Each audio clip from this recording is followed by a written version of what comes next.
தமிழர் திருநாளான பொங்கல் பண்டிகையை உலகம் முழுவதும் உள்ள தமிழர்கள் சிறப்பாக கொண்டாடி வருகின்றனர்.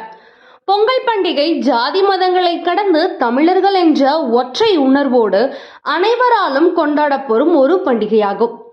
இந்த நல்ல நாளில் பொங்கல் விழா அன்று புதுப்பானையில் பச்சரிசி வெல்லம் கலந்து பொங்கல் வைத்து உழவுக்கு உறுதுணையாக இருக்கும் சூரியன் கால்நடைகளுக்கு நன்றி செலுத்தும் விதமாக படையலிட்டு கொண்டாடப்படும் விழா பொங்கல் பண்டிகை.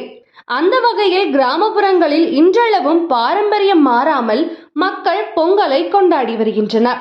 இந்த நல்ல நாளில் திரைப்பிரபலங்கள் பலரும் தங்களது குடும்பத்துடன் இணைந்து பொங்கலை கொண்டாடியதோடு தங்களது ரசிகர்களுக்கு மகிழ்ச்சியோடு அழகான உடை அணிந்து வாழ்த்துக்கள் தெரிவித்ததை தற்போது பார்ப்போம்.